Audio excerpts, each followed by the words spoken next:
El tema que estamos considerando los domingos por la tarde, valores en la familia.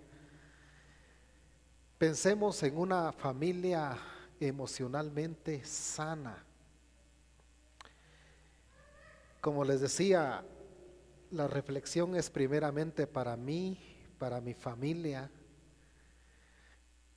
El hecho de que nosotros nos congreguemos juntos como familia en la iglesia y sirvamos al Señor, ¿verdad?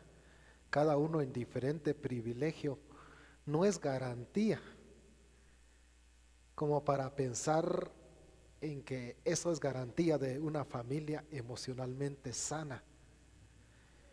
De modo que este tema me ha hablado a mí primeramente y luego yo comparto la enseñanza bíblica que para mí ha sido de bendición en este tema.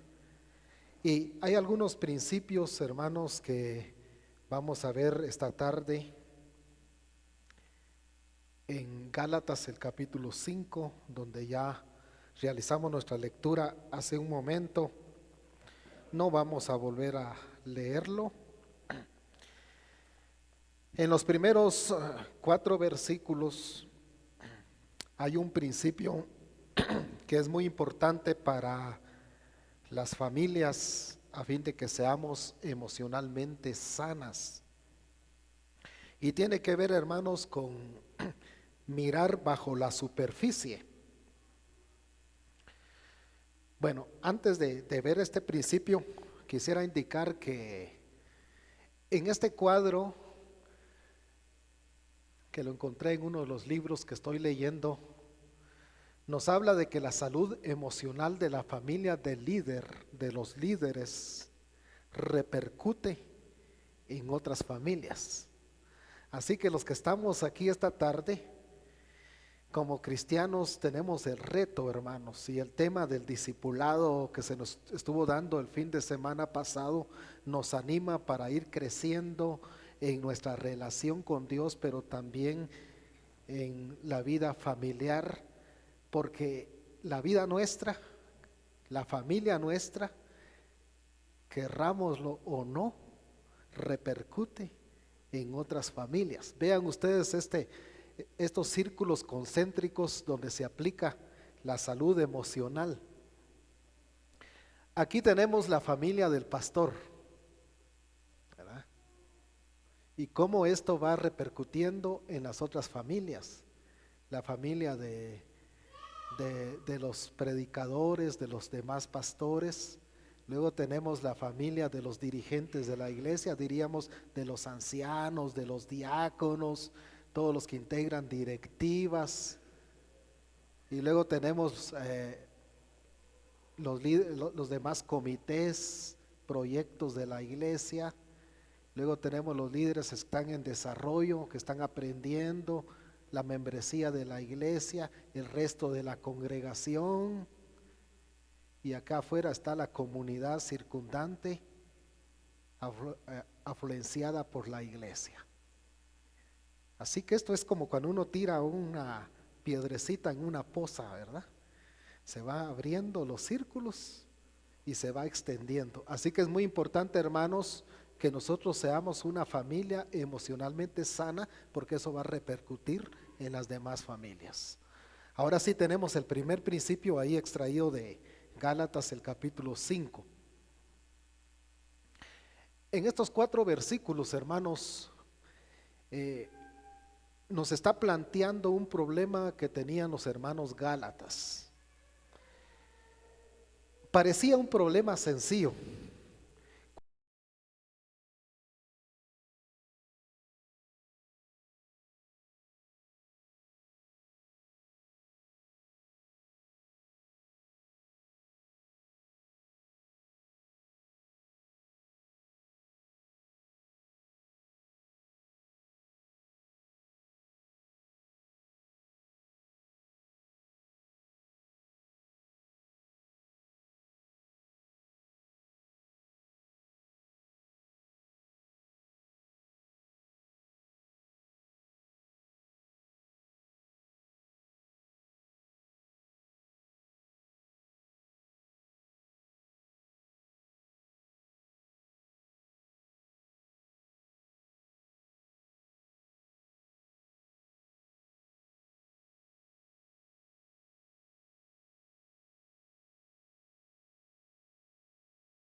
En el versículo 2 tenemos un resultado doloroso.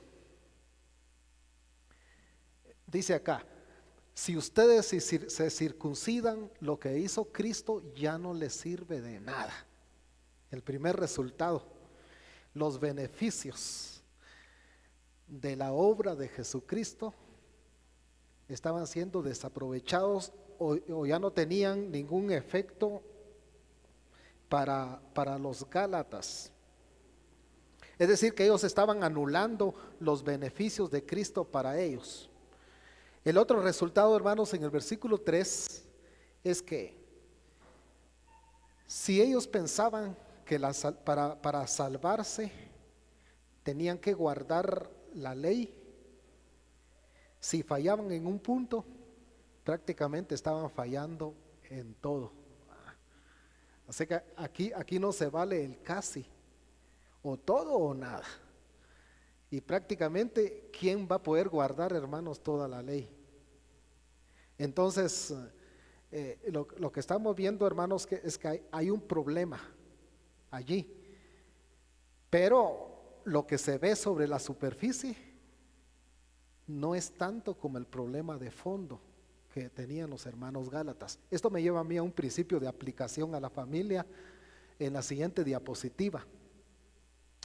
A que pensemos, hermanos, en que para tener una familia emocionalmente sana es importante mirar bajo la superficie.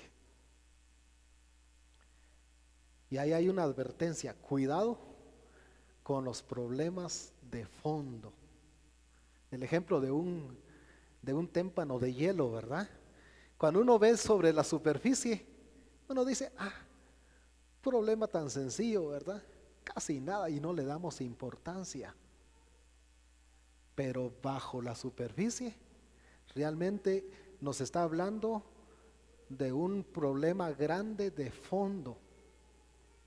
Cuando pensamos, hermanos, en la familia, por ejemplo, a veces cositas tan pequeñas que se ven a la luz del día, que son visibles, hay que ponerles importancia y ver si no bajo la superficie hay un problema grande de fondo, un problema potencial que hay que ponerle atención.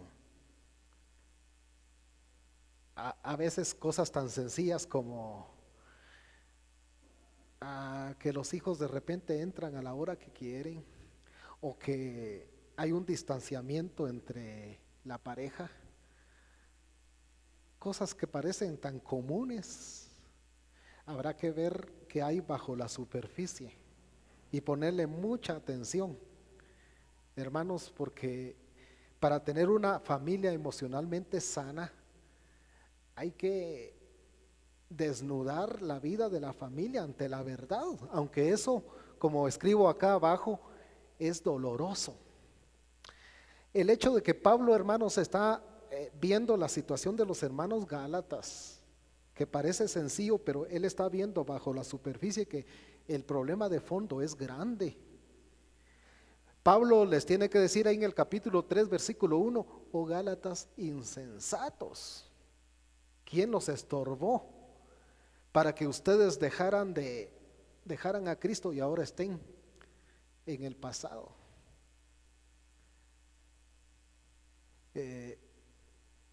Hermanos, cuando se tratan los problemas de fondo que tiene una familia, es doloroso, pero hay que tratarlo. De alguna manera, en algún momento los padres con los hijos se tienen que sentar y abordar la situación, por más dolorosa que sea. Dice Juan 5:31. ¿Qué dice Juan 5:31, hermanos? Conoceréis la verdad. ¿Y qué hará la verdad? La verdad os hará libres, ¿verdad? Uno no va a ser libre, por eso estamos hablando de este valor de la libertad en la familia, mientras uno no se enfrente a la verdad. De nada sirve que uno le haga un arreglo cosmético a los problemas, ahí, que no se den cuenta, ¿verdad? Ni los suegros, ni las suegras, y los vecinos, y tratar de mantener en una burbuja los problemitas, cuando realmente es una bomba de tiempo que tarde o temprano eso va a reventar. Entonces hay que abordar, hermanos, los problemas en la familia, los que están bajo la superficie sobre todo, con pinzas, sí, pero también con determinación, con valor, con coraje. Y yo les digo, hermanos, regresemos ahí. Solo así va a haber sanidad a través del dolor. Les voy a contar una anécdota personal. Eh, el año pasado, yo sé que a veces estos temas, algunos se ponen un poco nerviosos, ¿verdad? El año pasado, por la noche, estaba yo poniendo una cortina ahí en uno de los cuartos acá de la casa pastoral. Y, y ahí la ventana es de vidrio, un vidrio un poquito grueso. Y por no ir a traer una silla a la sala, estaba yo desde la cama arreglando la cortina. Y como la ventana de vidrio estaba tapada, en algún momento me desconcentré que ahí, lo que había ahí era vidrio. Yo solo veía la cortina. Y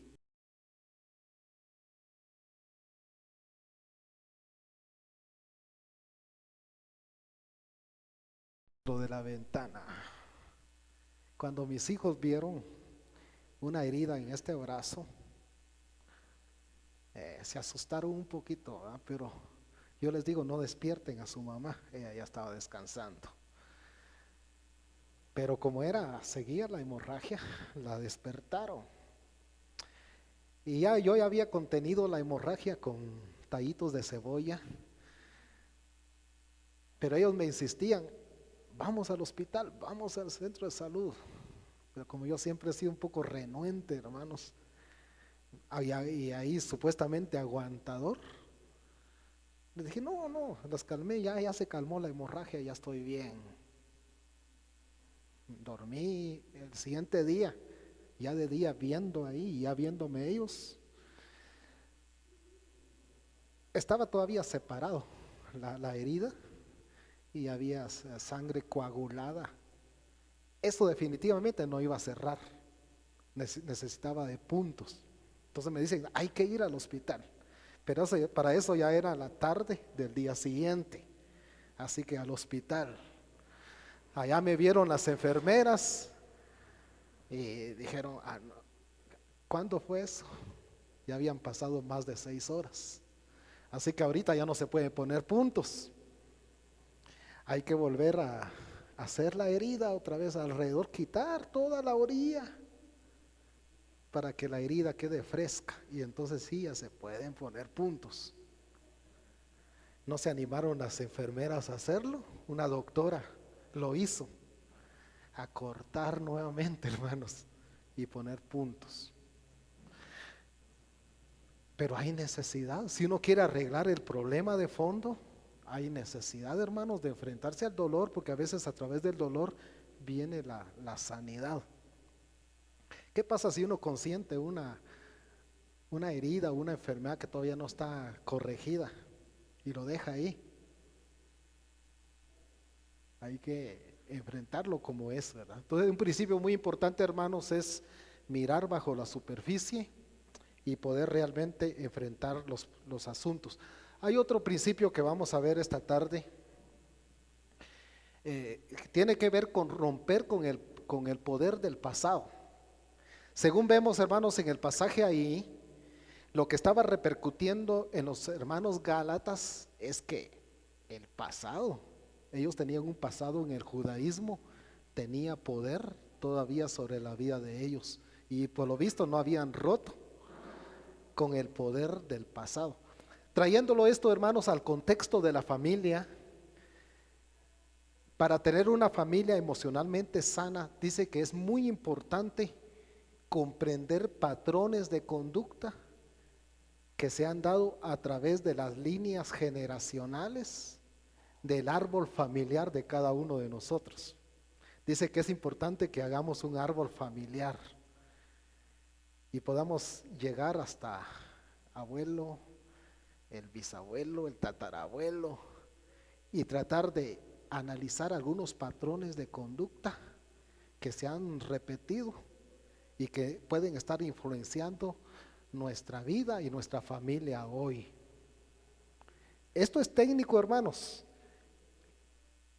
Se le llama genograma, ¿verdad? Y el hecho de ser grama ya nos habla de que sí hay necesidad de hacer esto.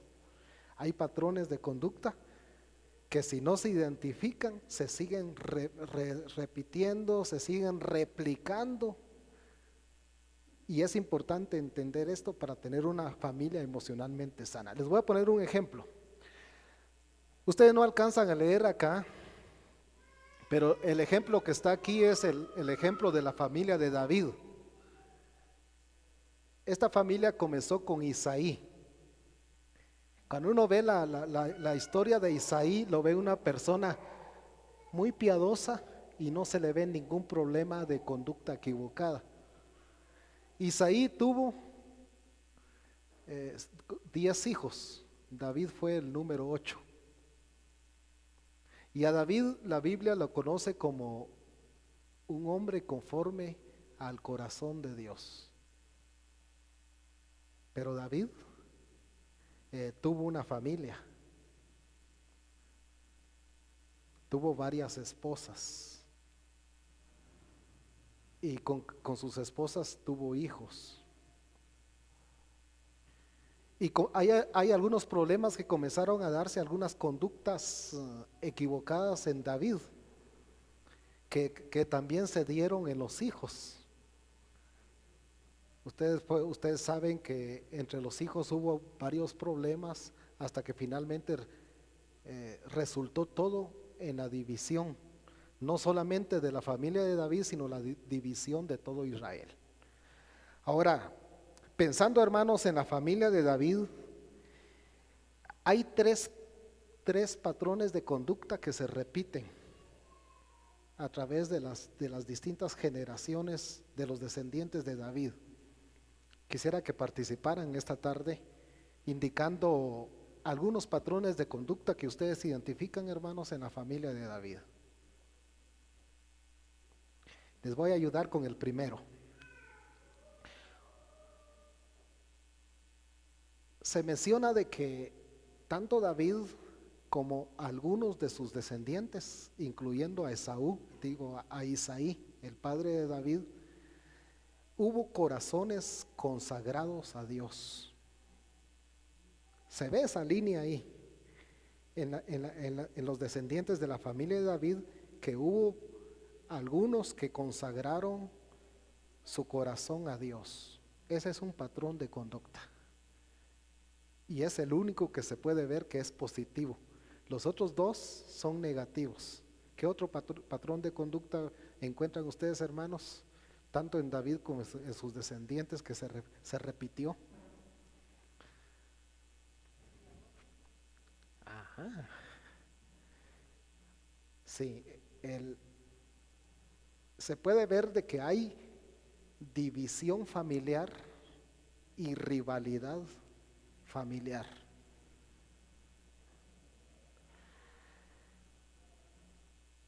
Amnón abusando de Tamar, Absalón matando a Amnón y luego peleándose por el trono, una rivalidad y una división familiar, hermanos, que eso dividió a la dinastía de David. Entonces ese es un patrón de conducta.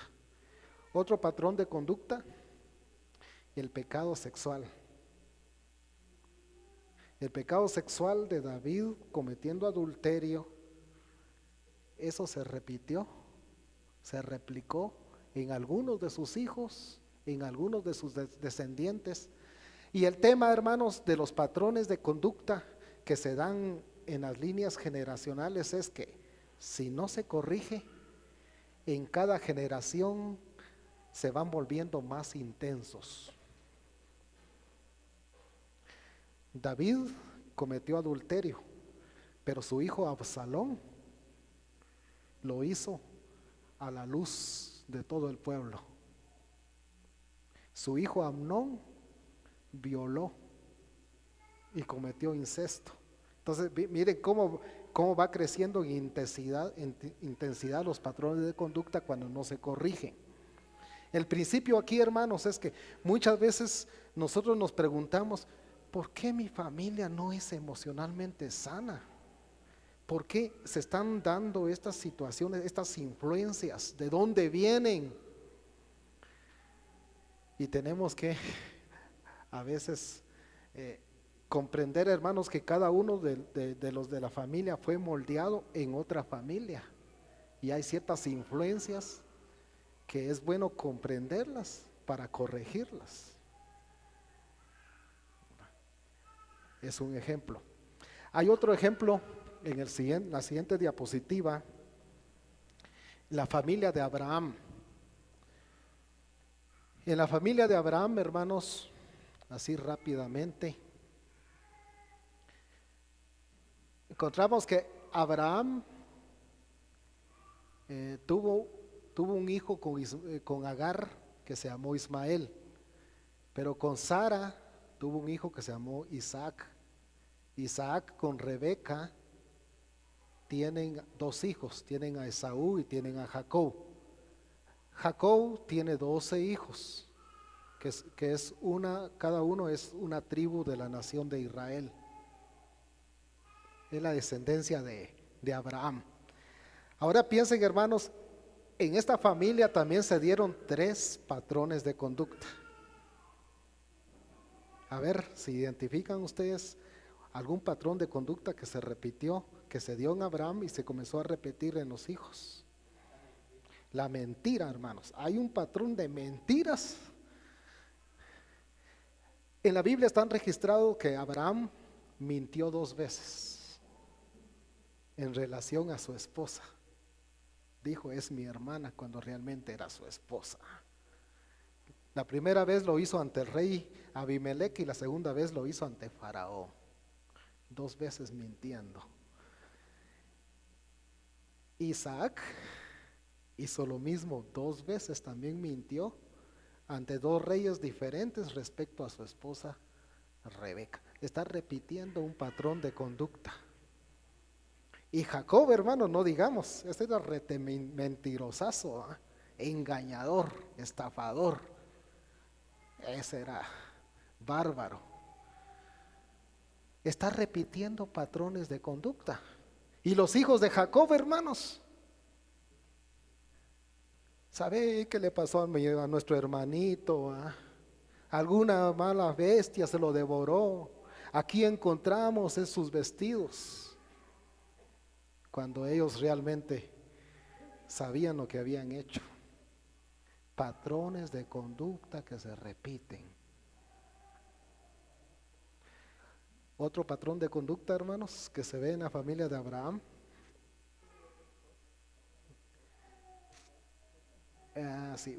se da la situación de que hay poligamia, tener 2 o 3 mujeres, eso se dio. Pero también uno que es muy, muy claro, hermanos, es lo del hijo favorito.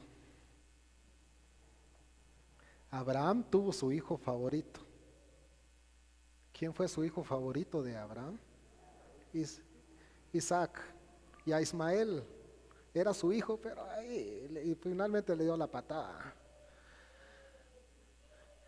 Isaac hace lo mismo, también tiene su hijo favorito. ¿Quién era el hijo favorito de Isaac? Esaú. ¿Y de Rebeca? Jacob. Y Jacob hace lo mismo, también tiene su hijo favorito entre los 12. ¿Quién era? José. Un patrón de conducta que se está repitiendo. El otro patrón de conductas, hermanos, que se repite en esta familia es lo de la rivalidad familiar, división familiar, que también se dio, ¿verdad? Entonces, a lo que quiero llegar esta tarde, hermanos, es que es muy importante comprender nosotros la familia en la cual hemos sido moldeados, para poder identificar algunos patrones de conducta que posiblemente se estén repitiendo o estén repercutiendo, con la intención de romper con ese pasado. romper con ese pasado. Ahora, ¿cómo podemos romper con ese pasado? Y con esto concluimos esta tarde. Creo, hermanos, que una forma es llegar a ser parte de la familia de Dios a través del nuevo nacimiento. Es apenas el primer paso. El nuevo nacimiento nos va a dar otra pauta, nos va a dar otra dirección, otra condición para llegar a ser una familia emocionalmente sana. No importa el pasado y qué tanto poder tenga el pasado en nuestra vida o que haya ocurrido, puede haber un nuevo comienzo a través del nuevo nacimiento. Pero es importante que nos cercioremos que como familia ya hayamos tenido esa experiencia, nacer de nuevo. No solamente los dos padres, sino también cada uno de los hijos, cada uno de los descendientes, porque ese va a ser el primer paso, hermanos, para llegar a ser una familia emocionalmente sana. Ahora no es el único paso, porque hay personas nacidas de nuevo que todavía no son emocionalmente sanos. Siguen repitiendo patrones de conducta, porque se necesita crecer, se necesita madurar. Y Gálatas 5 nos habla sobre andar en el Espíritu Santo, porque uno puede andar en la carne y seguir repitiendo esos patrones de conducta equivocados que vienen de una creencia equivocada y que si no se corrigen van a tener resultados dolorosos. Pero ahí la invitación es andar en el Espíritu, y ahí va a venir la libertad en Cristo de aquello que nos daña, de aquello que nos afecta, para llegar a ser una familia emocionalmente sana. Vamos a seguir con ese tema el próximo domingo, pero tenemos ahí un par de minutos para alguna pregunta, algún comentario que ustedes tengan, hermanos. Yo sé que a veces no muchos estamos acostumbrados a participar y que haya preguntas.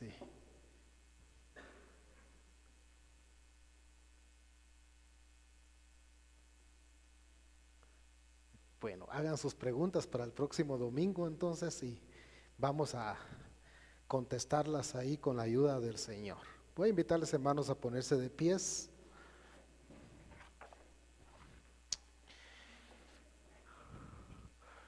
Te damos gracias, nuestro buen Dios, por la bendición de encontrar en tu palabra principios que nos ayudan a comprender por qué a veces tenemos problemas y situaciones en nuestra familia que posiblemente venimos arrastrando, manteniendo, cuando en Jesucristo está la simiente para una libertad de ese pasado. Ayúdanos, Padre, a analizar nuestra vida y a nuestra familia, conductas recurrentes que se han estado dando y que están afectando la salud, la vida espiritual de cada uno de los miembros y también de la familia. Ayúdanos, Señor, a poder ver los ejemplos en tu palabra para nosotros hacer las correcciones respectivas, porque para eso están registradas en tu palabra. Ayúdanos, Señor, a ser familias emocionalmente sanas, que podamos, Señor, enfrentar la realidad, la verdad de nuestra familia a lo interno y a lo profundo, Señor. Que no estemos, Señor, conformándonos a que las cosas se den como están, sino que podamos hacer todo lo posible con tu ayuda para poder solucionar situaciones que solamente tú y tal vez nosotros conocemos. Queremos, Señor, encomendar la vida de nuestra familia en tus manos, en el nombre de Cristo Jesús. Amén. Pueden sentarse, hermanos.